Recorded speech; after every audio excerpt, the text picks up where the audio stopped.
Hello and welcome to episode 163. I have a confession. I think I said it was episode 163 last week. I haven't double checked, but I think I did. I'm pretty sure I did. Because when I had the thumbnail prepared beforehand, and sure enough, the actual number was 163. And then I thought, did I say it was actually like 163? Oh. But anyway, it was actually only 162. So if you're confused out there, so was I. Apparently. There's going to be headlines in the paper tomorrow. It's like, Crafty boys, screw everybody up. Like, people drink beer on the wrong day. Thousands upon thousands of people are confused. But this was supposed to be episode 163. I've lost all meaning in life. Okay. Dark so fast. All right, we have a beer. I don't know how to recover from that. I'm not really. I just want to roll over, and just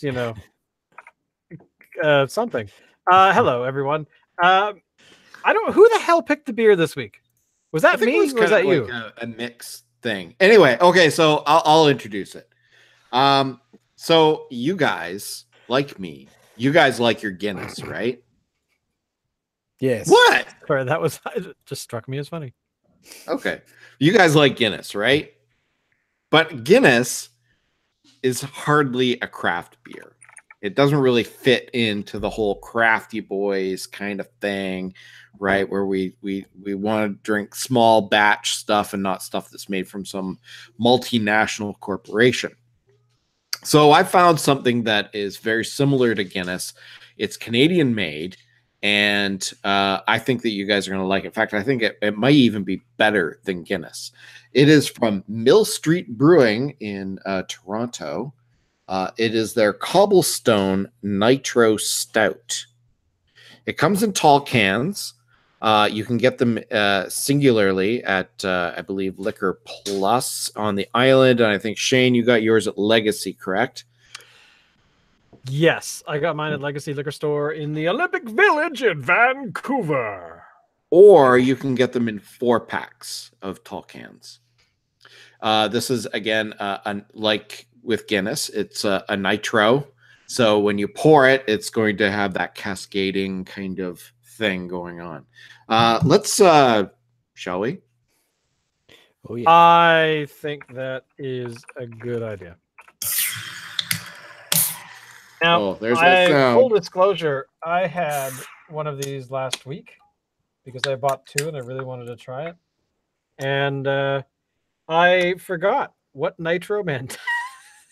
So the beer wasn't cold enough, for one. And 2, sprayed everywhere. It wasn't that bad, but the first time I ever had Guinness was with Locke, and many years ago. And he said, "Yes, you're gonna love this. You like dark beer? Drink this. You're gonna love it." And I'm like, "Guinness? I've heard of it, but I've never had it." And then he was about to tell me, "But we should probably put it in the fridge for a while in order to get it cold." And he had warned me very, very quickly that it would be a problem. And I opened it, and it sprayed all over the bedroom ceiling of my place at the time. And for years, that thing was stained. Like the ceiling was stained for quite some time. So, but overall, okay, here we go. Here we go. I'd just like to say it pours like chocolate milk. It does. It does. Totally does. It does. Creamy head, like you'd expect to find with a Guinness.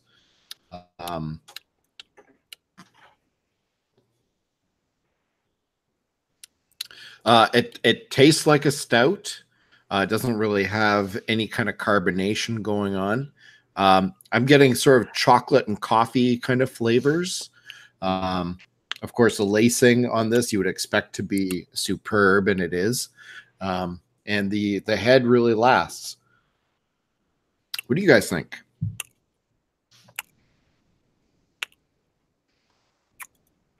I think for some reason it's not quite as smooth as I was expecting. Really? Yeah. Don't know exactly what it is. It's almost like, to me, just a little bit of a metallic aftertaste. Interesting. Mr. Burley. I like it. It's good. It reminds me of Guinness. It really is actually kind of strange that this is so beer-like. Beer-like? What is the word I'm looking for? It's almost like a clone. Yeah, that actually is probably the better way to put it. It's like a beer clone. It is a complete clone of a beer that we normally have. Now, and like I say, I mean, the advantage of getting, say, this over a Guinness is the fact that you're supporting a Canadian company. And it is still considered, I mean, Mill Street's fairly large as far as Canadian breweries go, but it's still considered to be a craft beer, and it is sold with craft beer. Who owns Mill Street these days? I don't actually know. Dave? I do not know. Un moment. And I should also point out that the Cobblestone Nitro Stout from Mill Street is certified organic. So if you guys are into organic stuff, really, you're right. Certified organic. Who's the OCIA? Is that the Organic Police? Yes. They're the ones that come busting down the door. Freeze! Everybody down! You're not organic enough. So Mill Street Brewing was founded in 2002 in the winter. It opened its doors. I can't sit up properly. Our story begins in the winter of 2002. They opened their doors in the Little Red Brick Brewery, historic distillery, blah, blah, blah, blah, blah. They grew, and in 2006, they had to go to move to get a bigger space. They don't appear to be not owned by anybody, just themselves. Specifically, Steve Abrams, who founded the whole mess. Well, the thing I found here claims that it's Labatt is the parent. Really? Oh, there's nothing about that on their website. Yeah, but again, this is the first card that came up in my Google search. So interesting. Well, at any rate, it's a good beer, regardless of who owns. I have no complaints. It's but you're right. It is basically a clone of our favorite. I'm not gonna. I'll say our, but my favorite beer. Let's be honest here. How often do you drink Guinness these days? Like, I used to drink Guinness all the time, but certainly since we started doing this podcast, I probably had it maybe once in that time. I've actually probably had this more than I've had a Guinness because, frankly, it's available just down the street. Well, so is Guinness, but I discovered this actually a few years ago.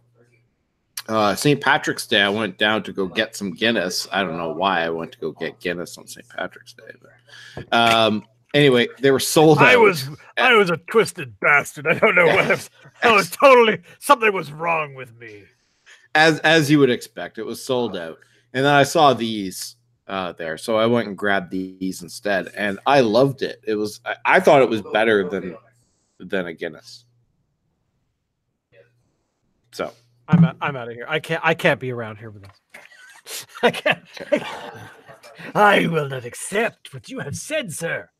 But it's very good anyway. So the Mill Street Brewery's Cobblestone Nitro Stout, certified organic by some conglomerate of evildoers. I guess. I mean, what else do you say? But yeah. So this is actually a very easy beer to review because kind of smells like Guinness, kind of tastes like Guinness. It's a very smooth beer. It certainly looks like Guinness. It looks like Guinness.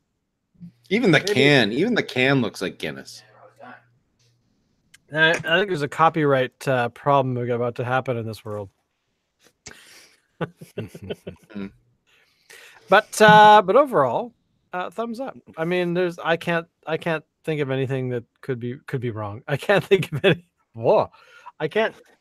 It's good beer. It's good. You should drink, eat and drink. So, yeah. I found this little bit here. Mill Street loses indie appeal with Labatt takeover. Gains access to new customers. Elaborate. So this is from the Star.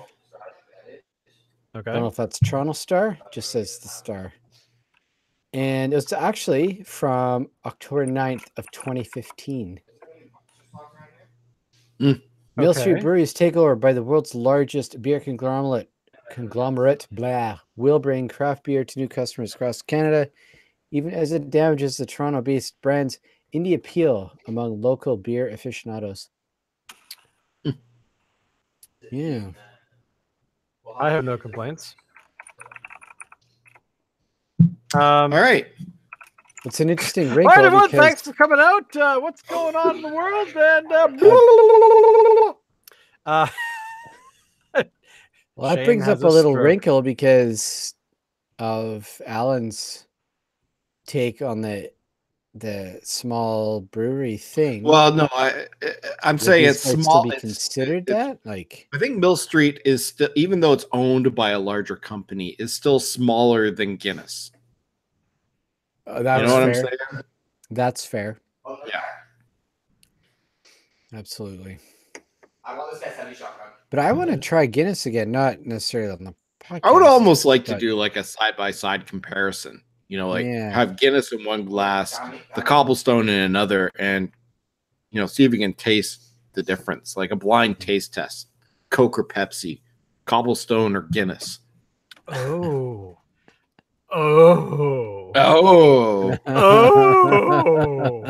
I want to do that. We have to do that. We have to not in January, so that the palate has had time to clean. All right, we've gone through the Christmas it takes 4 rush. months for your palate to clean. Well, no, I'm just thinking that we could do it. I'm just saying we don't want to do it too close because I'll remember what this tastes like a week from now. So sure, and I'll be able to, whatever. I'd like to give my brain a little forgetting time so that it's not necessarily a. All right. So yeah. By the way, here's a weird thing that happened to my desk today. Somebody's moving out of the building and they had this in the hallway they were giving away for free. And I don't know really what it is, but apparently according to the number of times the word hilarious is used on the package, apparently beer, the outrageously fun drinking game, is hilarious, where you assign drinks and steal drinks from each other, have blackouts, and even the occasional drunken hookup. Beer also tests your knowledge of crazy categories like types of liquor, cartoon dogs, and excuses for not making love.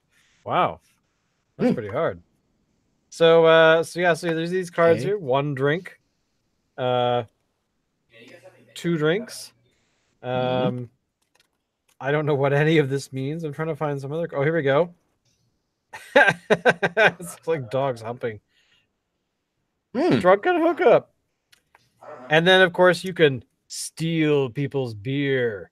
So, So next time we're all in the same room, we'll have to try this game because I'm curious to know if it's actually as outrageously hilarious as they claim. So, what's going on in beer news, boys? What's going on?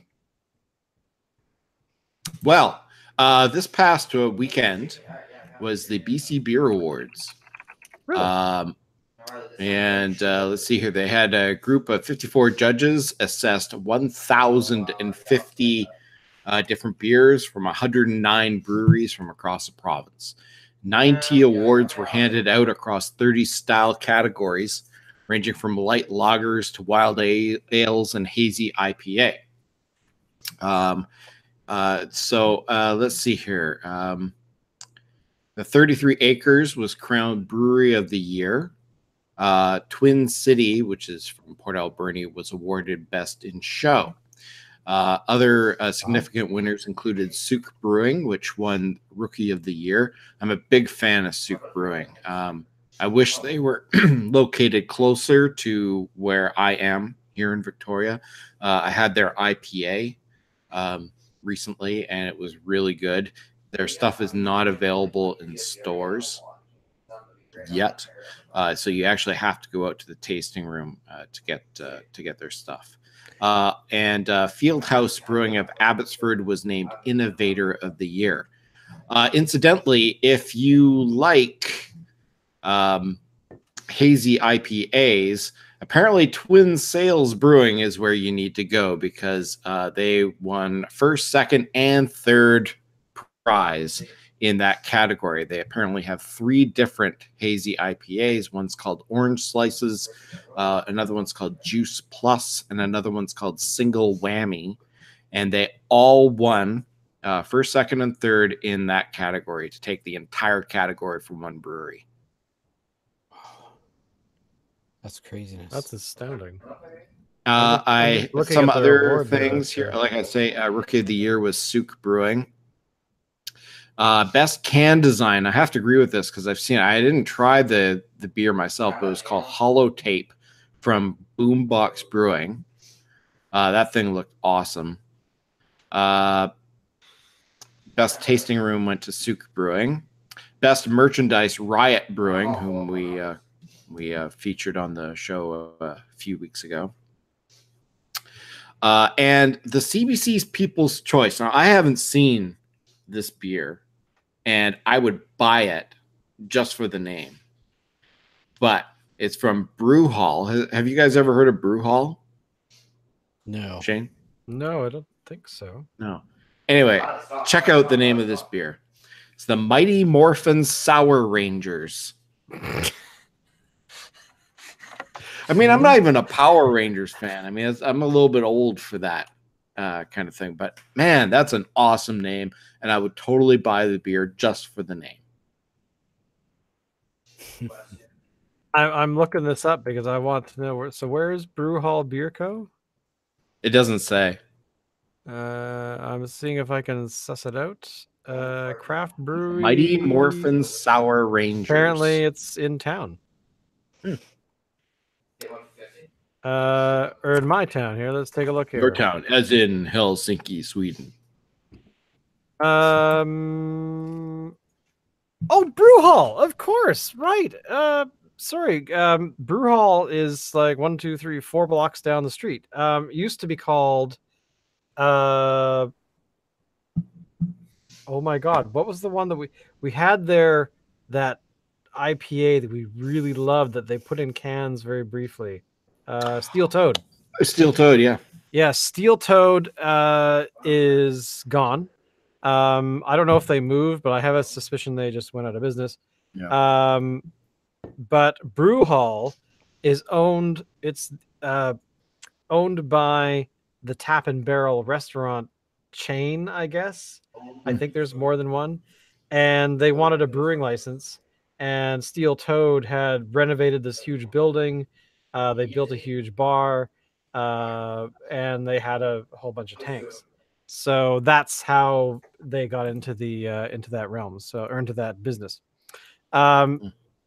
So I kind of want to, yeah, I'm going to have to go down there this week and check them out because I want to know, if it's, any good. Kind of curious. I forgot it was called Brew Hall. I knew it. My brain said, "You've heard of this," and I'm like, "Where?" Oh, and another one here, Shane. This one's close to you. I want you to check this out. Third place winner for specialty beer was from Main Street Brewing, and it's a beer called Skittlebrow. Now, if that doesn't mean anything to you, then you're not a fan of The Simpsons. In The Simpsons, Homer went to the Quickie Mart to pick up some beer, and he apparently dreamt of a beer that had Skittles floating in it, and it was called Skittlebrow, and he was trying to buy it. And Apu had to tell him, no, that doesn't exist. But apparently, Main Street Brewing has made Skittlebrow. I don't know if there's actually Skittles floating in it, but I'd be interested in trying it. It sounds like it's a Citra Hefeweizen, and it's only, of course, on their casks. If you follow the hashtag, oh my god, my brain is not working very well. That's because you're in your 40s, dude. Jesus. Hashtag the main casks.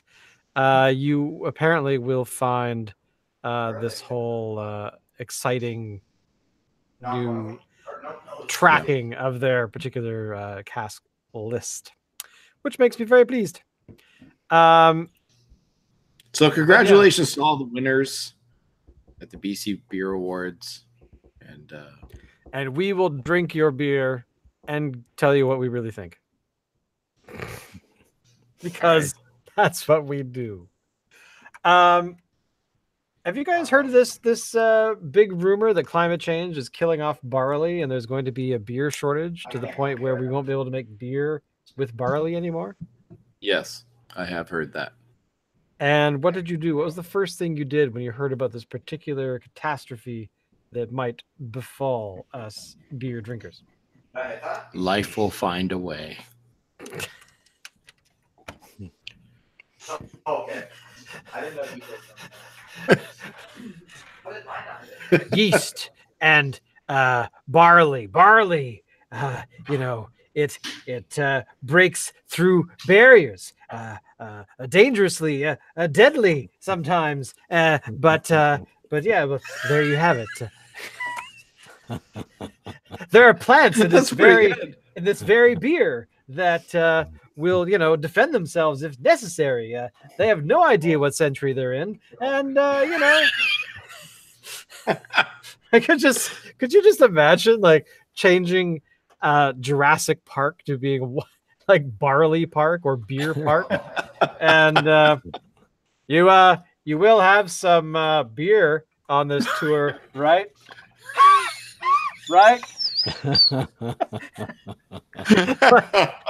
I really hate that, man. But yeah, I mean, I would watch that movie. Asylum, if you're out there, please let us know if you're going to make a film as ridiculous like that, because I got to say, there can't be anything as ridiculous as we get a finder's fee if they did, right? But we came up with the idea here. It's on YouTube now. It's date stamped.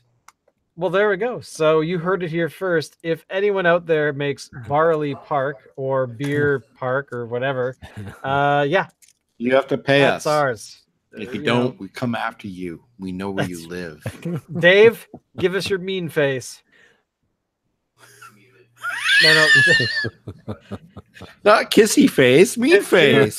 You do that one more time, Dave. I'm just curious what it looks like. Okay, ready? Dave, on the count of 3, I want to see your mean, angry face. 1, 2, 3. Okay, that's better. The other face you made was like you were passing gas, or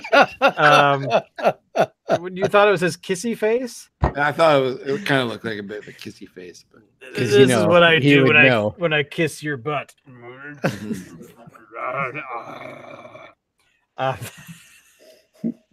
I don't know how to recover from that. Again, wow, I'm having an off day. I don't know how to recover from anything. Who are you people? Why are you watching us? My God. I'm out of beer already. That beer goes down so hard.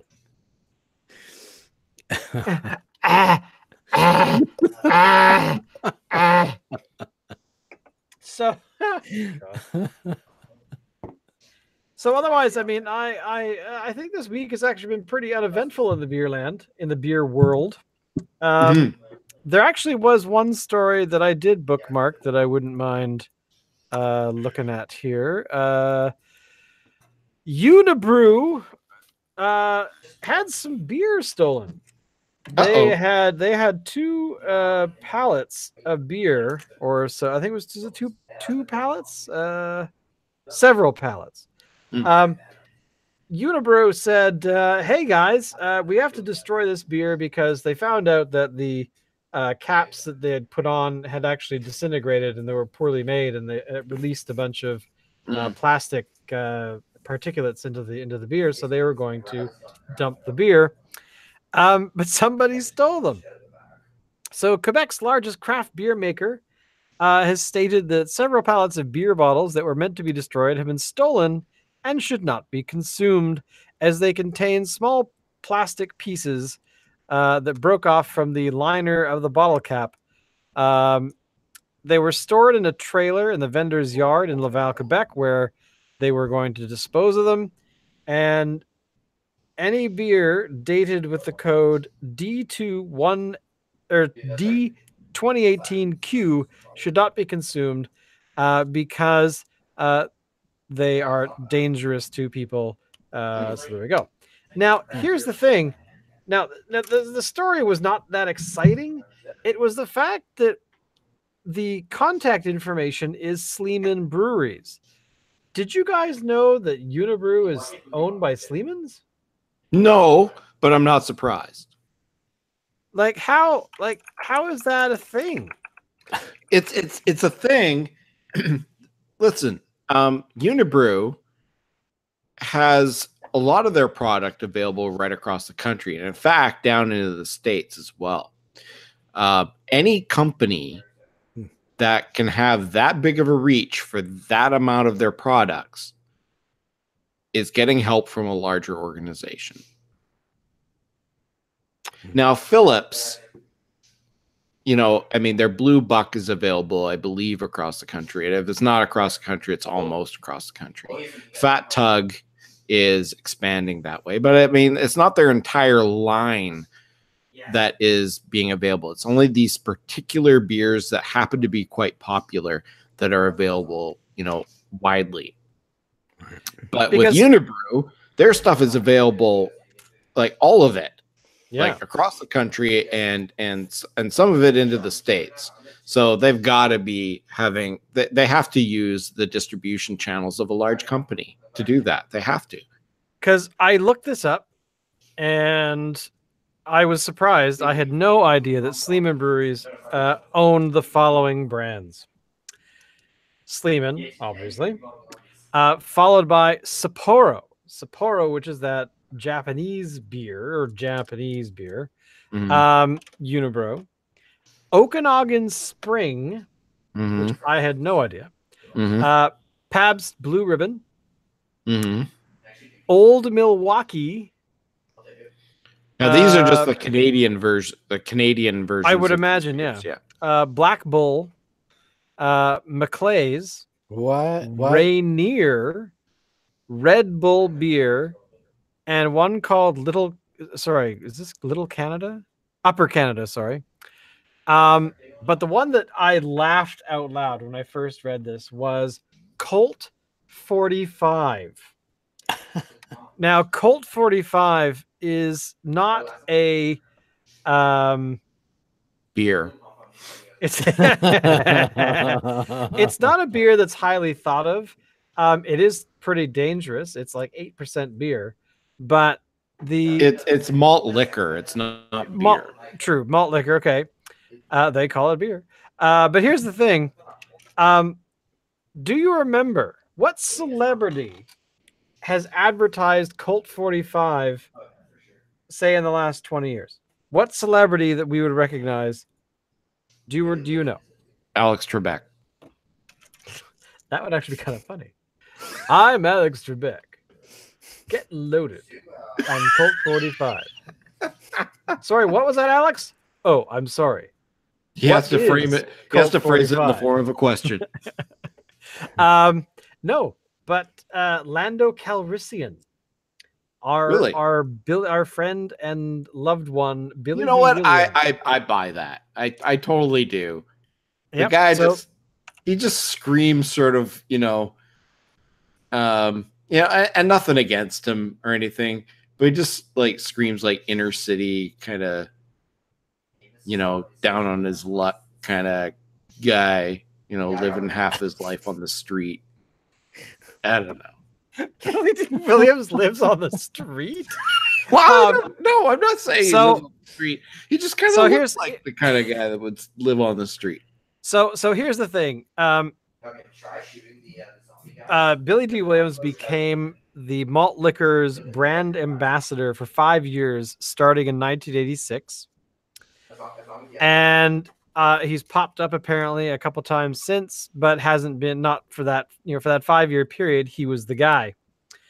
But he returned in 2016. A 78-year-old man decided he was going to do some more advertising for Colt 45, which I thought was hilarious. So I do recommend you go check out YouTube and find the Colt 45 advertisements featuring Lando Calrissian, because they're cute. They're adorable. I love them. So there you go. That's my whole roundabout story of how I discovered the Colt 45 was owned by Sleeman Breweries. I can just see the ads. He's holding up a Colt 45. He's like, "How you doing? You still hanging around with that loser?" Billy D dating tips for the refined gentleman. He's still hanging around with this loser. Good you luck. Look absolutely beautiful. Wow, in the era of Me Too, Colt 45 and Billy D. Good luck. So anyway, that's all the time we have this week. We are back every Wednesday. Last week we messed up because Dave screwed us over because he's a jerk. But yeah, Wednesday night, 9:30, depending on how fast we get into our pajamas. At least Dave's in his jammies, you can tell by the lighting. But yeah, so come on back, do all the whole social thing, share us out, tell people to come watch because we're awesome. What else do you need to know? So there. Pew pew pew. And as always, take us out.